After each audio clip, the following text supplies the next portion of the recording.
It's time for another Dice Tower review with Brian Hoier. Hi, welcome to another Dice Tower iOS board game review.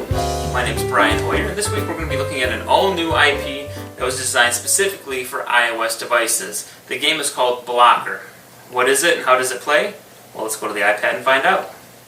Here's the main menu to Blocker. Very few options. It's kind of a no-frills affair here. You can start a new online game, and if you were to click on that, you have to be logged in to go through Facebook to do so. Play offline, single player against the computer, or two-player board game style, where you just lay it down on the table between you. And then there's a nice series of tutorial videos that teach you literally in just a couple of minutes how to play, and they're pretty self-explanatory and easy to understand. So we'll go to new offline game. And again, I could go against another opponent, or play against the computer. And you can choose the difficulty. We'll go with easy. Here's the playing field. It consists of several orange blocks or cubes, because your pieces are cubes that you'll be sliding in.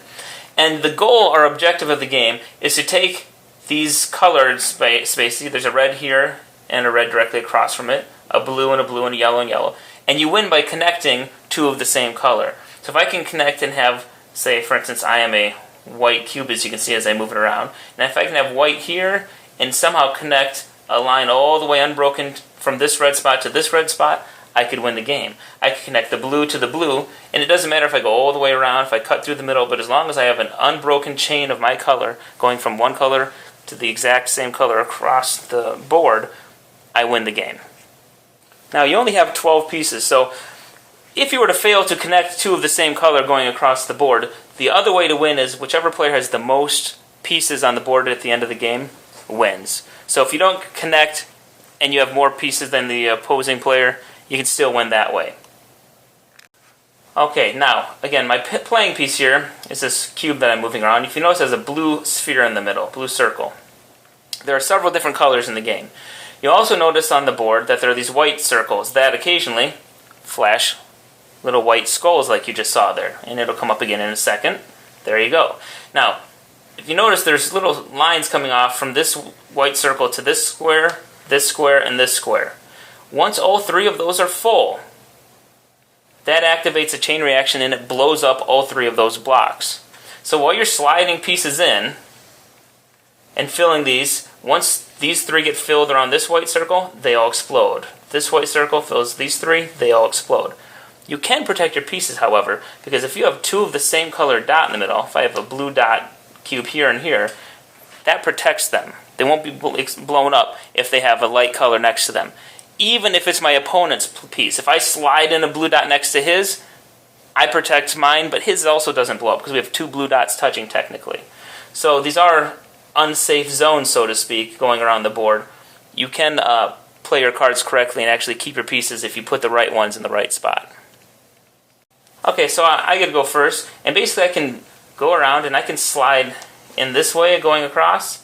I can slide up diagonally. You have to slide in. You can't just place a piece in the middle from the outer edge here. I can only slide into the first square. So if I go here, it jumps in there, and then he slides in. Now, you can actually bump someone's piece. If I wanted that spot really badly, I can go over here, maybe, there we go, and shove his piece over. And that's how you can kind of change the outcome of the game. You can kind of mess with each other, and if you see a strategy or you see that they're about to get the win, you can slide pieces in. Now technically there's another piece there, so he can always slide over here and he can move me too, but you can never slide someone off of the board. Once this row of three is full, it's full, as I'll demonstrate right now. Okay, I guess I jumped to the other side on accident, but it's full. He can't go in here, so you saw he came from underneath to bump me up. And so you just continue playing like so until somebody connects two of the same color, or the board's full, in which case then it would count up who has the most pieces, and that's the winner. Now remember what I said. Once these three spaces are full, a chain reaction occurs that blows them up, unless I have two of the same color touching. I'll kind of demonstrate that right now by sliding the pink in right here. And notice the two blue were protected, but this one is blown up. And since this area was full around this skull, that one got blown up also, because there were two oranges touching and they were protected. It can get a bit complicated if you're not keeping close track of what color is where, and you're not sure where you're sliding in. So again, just to demonstrate, once these three are full, the chain reaction will happen and there will be an explosion. The blue are protected right now, and I can safely move my pink in, because it'll be touching another pink, and I'm A-okay until he moves it. So again, there's a lot of messing with your opponent by moving pieces around, shoving them out of their way, blocking them off. And of course, I could always be coming in from this side of the board too. You don't just have to come in from this side. Okay, so now what I'm going to do is I'm going to attempt to find a way to finish this game off and hopefully win. Maybe not. That's fine too.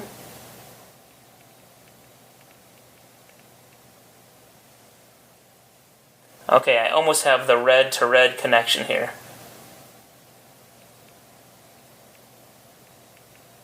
I can just... There we go, got it. I connected red to red. Game over. Congratulations, you won. So, final thoughts on Blocker. Actually, I kind of liked it. Some suggestions I'd make for the developer, they kind of built, one of their tagline is designed by geniuses for geniuses. I think that's going to kind of scare people away. As you saw, it's actually a very simple game to learn.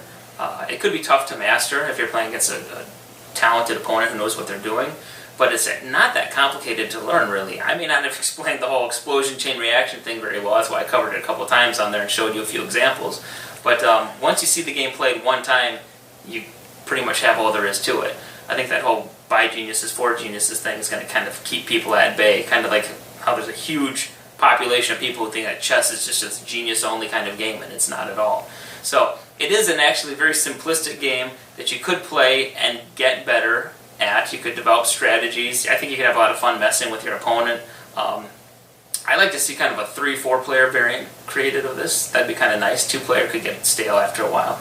But no, it's actually a pretty good game, and there's some fun to be had here, especially if you like that puzzle, thinking man style game. So my final verdict on this would have to be 1 thumbs up on it. I enjoyed it, and if you liked what you saw here, you know exactly what you're getting. No frills. It's not a very flashy game, and on an iOS device, again, that could kind of hold it back. But it is a good game, so I would recommend checking it out. Thanks for watching our review today. For more information about board games, as well as the #1 board game audio podcast, check out Dicetower.com for reviews, interviews, and more. I'm Eric Summerer, and you've been watching The Dice Tower.